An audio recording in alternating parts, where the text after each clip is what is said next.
Hello everyone, Asif Khan and welcome back to the new video. दोस्तों, पिछले कुछ सालों में आपने बहुत से हाई प्रोफाइल डिवोर्स केस की न्यूज सुनी होगी। उसमें से कुछ इंडिया और कुछ फॉरेन कंट्रीज के केसेस हैं। अब ये सारे डिवोर्सेस हाइप में इसलिए थे, ऑफ कोर्स बिकॉज इनमें से कुछ टॉप एक्टर्स थे तो कुछ बिजनेस टाइकून्स थे, लेकिन इन सब में एक चीज है जो सारे डिवोर्सेस में कॉमन है और वो है एलिमनी अमाउंट, जो कि बहुत मैसिव है। सो आइए जानते हैं कि वो कौन से डिवोर्स थे और उनका एलिमनी कितना था। But before starting the video, if you are new to the channel, please subscribe and hit the bell icon.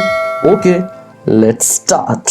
So guys, first of all हम फॉरेन के कुछ डिवोर्स केसेस देखते हैं और फिर इंडिया के हाई प्रोफाइल डिवोर्स केसेस देखेंगे। सो सबसे फर्स्ट नंबर पे कैट वुमन के नाम से फेमस जॉसलिन वाइल्डनस्टेन और उस टाइम के फेमस बिजनेसमैन एलिस वाइल्डनस्टेन का 1999 में हुआ डिवोर्स, जिसका एलिमनी अमाउंट था $3.8 बिलियन, जो मिला जॉसलिन वाइल्डनस्टेन को। 2006 में माइकल जॉर्डन, जो कि अमेरिकन बिजनेसमैन और फॉर्मर प्रोफेशनल बास्केटबॉल प्लेयर थे, और उनकी सुपरमॉडल वाइफ जोनिता वेनॉय के बीच 17 सालों की शादी के बाद हुआ डिवोर्स था, जिससे वेनॉय को स्टैगरिंग $168 मिलियन मिले एज अ डिवोर्स सेटलमेंट और $2.1 मिलियन मिले as a legal fees. Madonna का नाम तो सुना ही होगा, जो कि फेमस अमेरिकन पॉप सिंगर है, और उनका डिवोर्स हुआ था 2008 में गाय रिची के साथ। लेकिन यहाँ बात थोड़ी डिफरेंट है, क्योंकि डिवोर्स केस में मैडोना ने अपने एक्स हस्बैंड गाय रिची को एज डिवोर्स सेटलमेंट पे किए $92 मिलियन।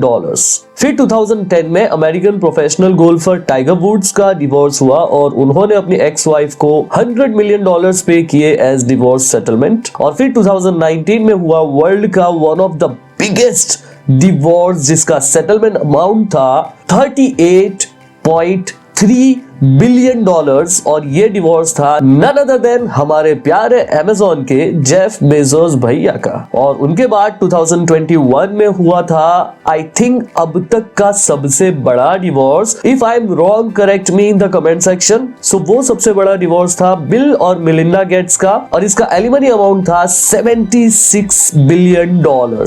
तो अब चलते हैं इंडिया की तरफ।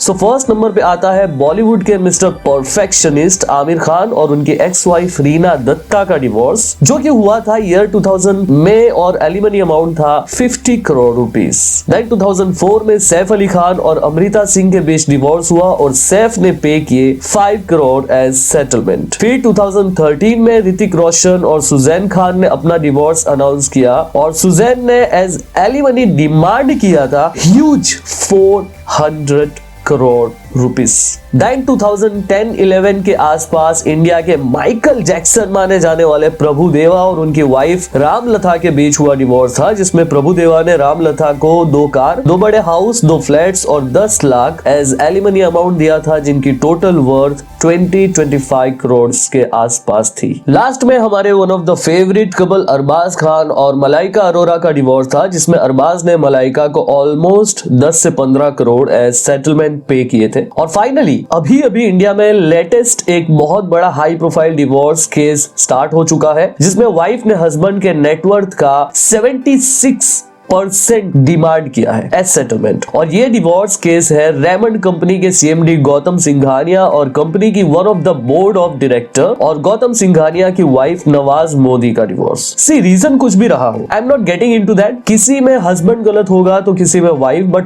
द पॉइंट इज कि इन डिवोर्सेस में डिमांड किया जाने वाला जो सेटलमेंट अमाउंट होता है वो एक आम आदमी की तो कमर तोड़ने के लिए काफी होता है। अगर हम वर्ल्ड वाइड डिवोर्स रेट की बात करें तो अभी फिलहाल 1.6 चल रहा है, मतलब हर 1000 लोगों में 16 लोग वर्ल्ड वाइड डिवोर्स लेते हैं। और इफ इंडिया की बात करें तो इंडिया में 0.1% का डिवोर्स रेट चल रहा है, विच मीन्स हर 1000 शादी में से एक कपल ऐसा होता है जो डिवोर्स फाइल करते हैं, जो कि वर्ल्ड लोवेस्ट डिवोर्स रेट है as compare to other countries. अभी के कल्चर को देखते हुए बहुत से मेंस का माइंडसेट ऐसा हो चुका है कि अब शादी नहीं करनी because of the anti man laws in the society. Laws का मतलब होता है कि देश के लोगों को प्रोटेक्शन मिल सके सके गलत लोगों से और गलत चीजों से। और ये लॉज चाहे मेन हो या वुमेन हो, दोनों के लिए सेम होने चाहिए। करेक्ट। इंडिया में कुछ लॉज वुमेन्स को प्रोटेक्ट करने के लिए तो बनाए गए हैं, which is great, but sadly कुछ लॉज एंटी मैन साबित हो रहे हैं। जैसे डिवोर्स केस के लॉज को ही ले लो। ऐसे बहुत से मेंस हैं जिनसे प्यार करते हैं, उससे शादी करने के लिए कुछ भी करने को रेडी हो जाते हैं और करते भी है, पर अनफॉर्चुनेटली कुछ केसेस में 1 या 2 साल बाद ही बात डिवोर्स तक पहुंच जाती है और फिर बात आती है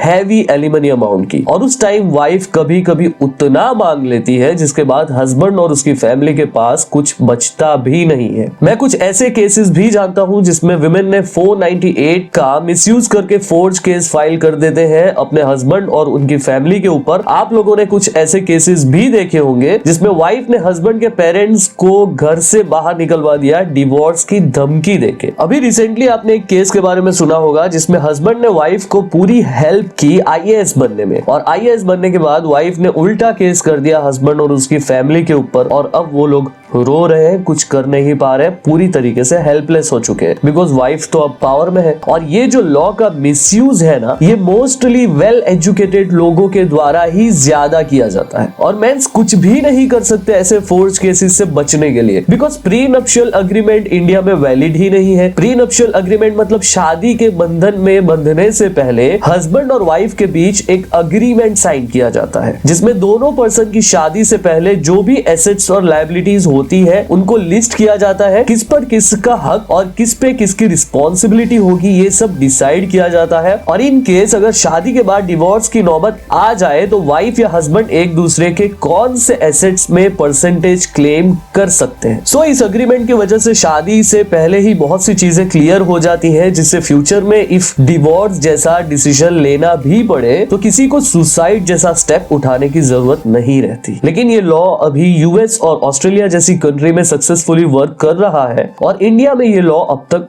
अनफॉर्चुनेटली लागू नहीं किया गया है। टिपिकली अगर विमेन्स होम मेकर होती है या हस्बैंड पे डिपेंडेंट होती है, वैसे केसेस में हस्बैंड के सर पे बहुत बड़ा बर्डन आ जाता है डिवोर्स के टाइम। वैसे डिवोर्सेस में विजिबल कॉस्ट्स को देखें तो legal fees, maintenance and child support जैसी चीजों को ऑब्वियस है वो तो करना ही पड़ेगा, लेकिन कुछ इनविजिबल कॉस्ट भी होते हैं जैसे कि जॉइंट अकाउंट में जो पैसे होते हैं, फिर कुछ ऐसे इन्वेस्टमेंट्स जो होते हैं जिनमें वाइफ को नॉमिनी बनाया हुआ होता है, और फिर कुछ लग्जरी गिफ्ट्स जो वाइफ को दिए जाते हैं, वो सब इनिशियली लैक ऑफ प्रिपेयर्डनेस की वजह से वाइफ का स्त्री धन बन जाता है। इसीलिए ये बहुत इंपॉर्टेंट हो जाता है कि मेंस को अपने लीगल राइट्स पता होने चाहिए। सो हम लीगल राइट्स की तरफ बढ़े उससे पहले ये जानते हैं कि मेंटेनेंस अमाउंट डिसाइड कैसे होता है। मेंटेनेंस या एलिमनी एक स्पाउस के द्वारा दूसरे स्पाउस को दिया जाने वाला सेटलमेंट अमाउंट होता है, और इसमें कोई जेंडर स्पेसिफिकेशन नहीं होता है। ये डिपेंड्स करता है कि फाइनेंशियली हस्बैंड ज्यादा स्ट्रॉन्ग है या वाइफ। टिपिकली हस्बैंड ही एलिमनी अमाउंट पे करते हैं इफ वाइफ होम मेकर या लोअर इनकम हो। हालांकि ये कोई फिक्स रूल नहीं है, अगर हस्बैंड डिसेबल या अर्निंग के लिए इनकेपेबल हो तो कोर्ट की तरफ से हस्बैंड को भी एलिमनी अमाउंट ग्रांट किया जाता है। अब यहाँ पर एक ट्विस्ट है, अगर आपको लगता है कि आपका पार्टनर आप पे झूठे एलिगेशंस लगा रहा है और शादी में अनफेथफुल रहा है तो आप मेंटेनेंस के लिए डिनाई भी कर सकते हैं। ऐसा भी हो सकता है अगर वाइफ अच्छा खासा अर्निंग कर रही हो और हस्बैंड उतना अर्निंग ना कर रहे हो तो वाइफ एलिमनी लेने से मना भी कर सकती है, और ये म्यूचुअल अंडरस्टैंडिंग से होता है। और इफ वाइफ अर्निंग तो कर रही है लेकिन एक कंफर्टेबल लाइफस्टाइल मेंटेन करने में प्रॉब्लम होती है तो फिर उसको फुलफिल करने की रिस्पॉन्सिबिलिटी हस्बैंड की हो जाती है। वैसे एलिमनी में कोई रूल्स तो सेट किए नहीं गए। अगर एलिमनी पीरियोडिकली देना हो तो सुप्रीम कोर्ट ने हस्बैंड की मंथली सैलरी के 25% का बेंचमार्क सेट किया हुआ है। If in case alimony lump sum in one time settlement करना हो तो उसके लिए कोई बेंचमार्क सेट नहीं किया गया है। इस केस में मोस्टली हस्बैंड की टोटल वर्थ का 1/3 या 1/5 जो भी डिसाइड होता है वो देना पड़ता है। हालांकि हस्बैंड को शादी से पहले, बाद में या शादी के दौरान वाइफ के पेरेंट्स के द्वारा दिए गए किसी भी ज्वेलरी, कीमती सामान, एक्सपेंसिव सामान या गिफ्ट का अधिकार है। साथ ही कोई भी संपत्ति जो हस्बैंड द्वारा वाइफ के नाम पर गिफ्ट के रूप में दिए बिना खरीदी दी गई हो वो वाइफ की नहीं है। यदि पत्नी ने अपनी कमाई का कुछ हिस्सा घर पर खर्च किया है तो इसका क्लेम नहीं किया जा सकता है। In some cases divorce proceedings period में हस्बैंड को अपनी वाइफ को फाइनेंशियली सपोर्ट करना पड़ता है। इसको इंटरिम एलिमनी कहते हैं। इंटरिम एलिमनी का मेन ऑब्जेक्टिव डिवोर्स प्रोसीडिंग्स के पीरियड में वीकर स्पाउस को फाइनेंशियली सपोर्ट करना होता है, जिससे उनको अपने एक्सपेंसेस कवर करने में हेल्प मिल जाती है। और ये एलिमनी टेम्पररी होती है, ये बस तब तक मिल सकती है जब तक कोर्ट की हियरिंग्स चल रही है। और फिर लास्ट में जब कोर्ट का फाइनल वर्डिक्ट आ जाता है, इंटरिम एलिमनी बंद कर दी जाती है और जो फाइनल सेटलमेंट में डिसाइड होता है वो पे किया जाता है।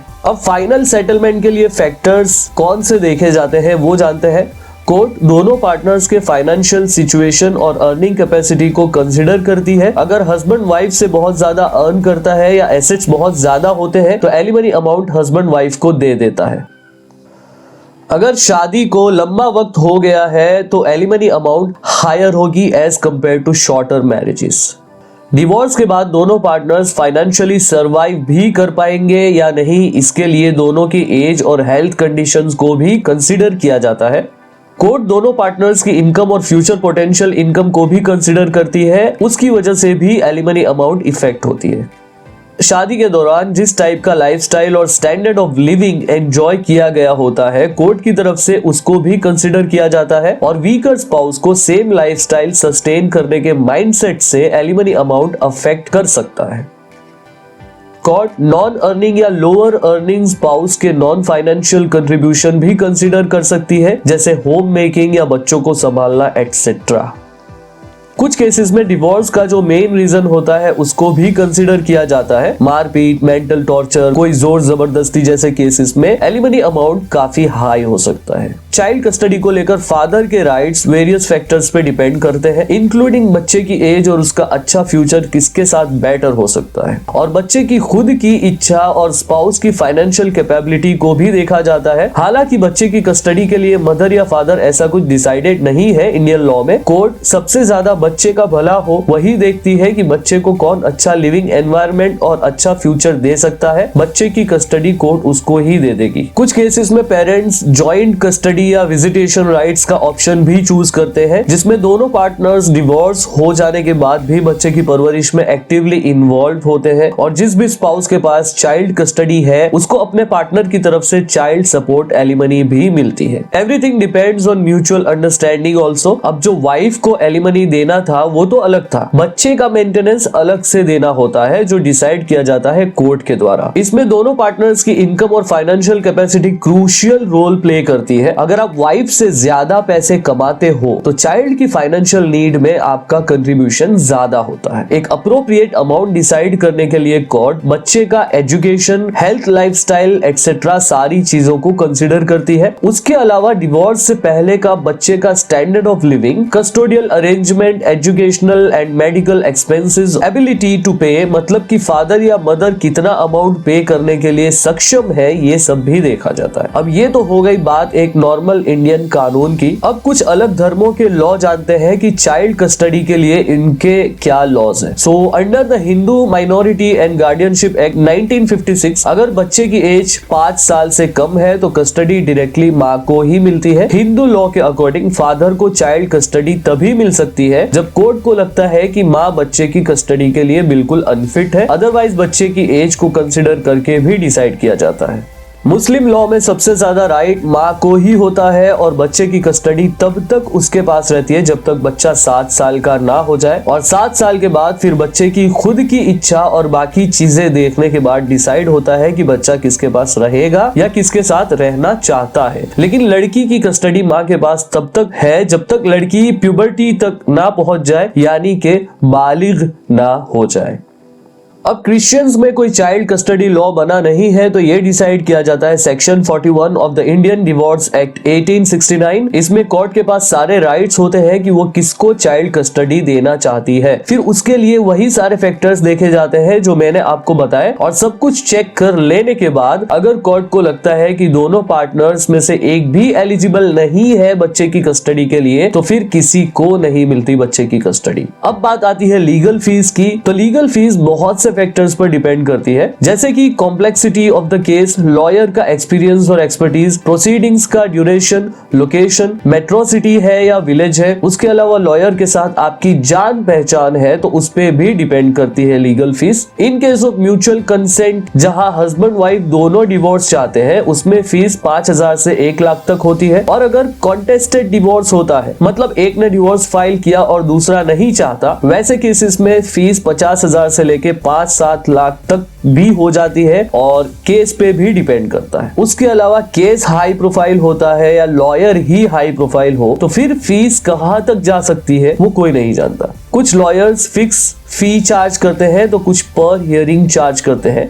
इट्स एडवाइजेबल कि कोर्ट में जाने से पहले ही लॉयर से सारी बातें क्लियर कर ले ताकि बाद में कोई प्रॉब्लम ना हो। अब आते हैं इस वीडियो के फाइनल पार्ट पे, और वो है कि हम अपने फाइनेंसेस कैसे प्रोटेक्ट कर सकते हैं और कैसे कम से कम लॉसेस में हम ये सब निपटा सकते हैं। वैसे 7 जन्मों के साथ का वादा करने वालों के बीच डिवोर्स खुद ही एक डिजास्टर समान होता है, बिकॉज जैसे जब 2 लोगों की शादी होती है ना, तो सिर्फ 2 दिल नहीं मिलते, बल्कि 2 फैमिलीज मिलती है, 2 समाज मिलते हैं और कभी कभी तो 2 कम्युनिटीज भी मिलती है। और जब डिवोर्स होता है तब हस्बैंड वाइफ के साथ साथ बाकियों के भी रिश्तों को अफेक्ट होता है। लेकिन चाहे जो भी हो, the show must go on, और जब हमने डिसाइड कर ही लिया है अलग होने का, तो फाइनेंस क्यों छोड़ दे, जो हर एक की लाइफ का क्रूशियल पार्ट होता है। करेक्ट? तो आइए जानते हैं कि ऐसे कठिन समय में अपनी और अपनी फैमिली को और ज्यादा कठिनाई से कैसे बचा सकते हैं ताकि हमें कम से कम फाइनेंशियल लॉस हो। जब डिवोर्स होता है तो एसेट्स और प्रॉपर्टीज को स्प्लिट करना एक ट्रिकी पार्ट बन जाता है। म्यूचुअल कंसेंट में तो दोनों पार्टनर्स की म्यूचुअल अंडरस्टैंडिंग से इजीली सॉर्ट आउट हो जाता है, लेकिन कॉन्टेस्टेड डिवोर्स में यही पार्ट सबसे बड़ा हेडेक बन जाता है। ऐसे केसेस में कोर्ट दोनों पार्टनर्स की छोटे बड़े और फाइनेंशियल एक्सपेक्ट को भी चेक करती है। सैलरीड पर्सन के फाइनेंस स्प्लिट करना काफी इजी हो जाता है, लेकिन बिजनेसमैन का डिफिकल्ट हो जाता है बिकॉज उनकी इनकम भी फ्लक्चुएट होती रहती है। इसीलिए एडवाइजेबल है कि अपनी हर एक लायबिलिटी की इंफॉर्मेशन कोर्ट को दे। जॉइंट एसेट्स काफी ट्रिकी एरिया हो सकता है। काफी केसेस में हस्बैंड का कंट्रीब्यूशन बहुत ज्यादा होता है, लेकिन डिवाइड होता है इक्वली दोनों के बीच में। तो ऐसे सिचुएशन से बचने के लिए एसेट में ओनरशिप का डिवीजन पहले से ही डिस्क्लोज कर लेना चाहिए ताकि आपके साथ अन्याय ना हो। और साथ ही प्रोफेशनल हेल्प भी लेनी जरूरी है, इसीलिए एक फाइनेंशियल प्लानर और लॉयर हायर कर लें। इनकी हेल्प से आप काफी पैसे बचा सकते हैं। स्त्री धन पे तो आपका कोई हक नहीं है, लेकिन हस्बैंड के पुश्तैनी विरासत में भी वाइफ का कोई क्लेम नहीं है। आपके एसेट्स एंड लायबिलिटीज आपको अच्छे से पता होने चाहिए। हर छोटे बड़े एसेट्स और लायबिलिटीज की लिस्ट रेडी कर लीजिए।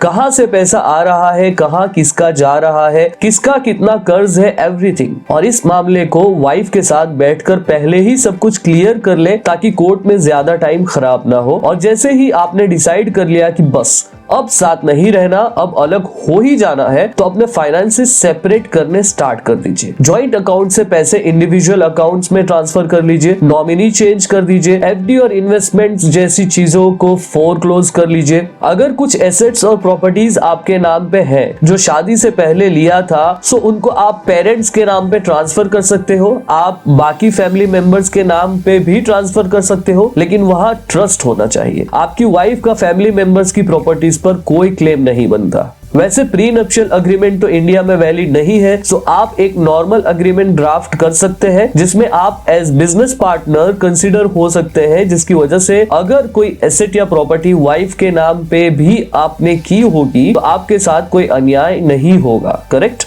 सो ये थे डिवोर्स से बचने के कुछ तरीके जिससे आप डिवोर्स के टाइम काफी बड़े फाइनेंशियल लॉसेस से बच सकते हो। So now it's time to wrap on this video. And video आपको कैसी लगी और आपके क्या ओपिनियंस है हमें कमेंट करके जरूर बताएं। सो वीडियो अच्छी लगी हो तो कमेंट करके हमें जरूर बताइए और लाइक और शेयर करना बिल्कुल ना भूलिए। और ऐसी ही इंफॉर्मेशनल और एजुकेशनल वीडियोस देखने के लिए सब्सक्राइब करके बेल आइकन प्रेस कर दीजिए। तो चलिए मिलते हैं नेक्स्ट वीडियो में। Till then, your choice, your decision.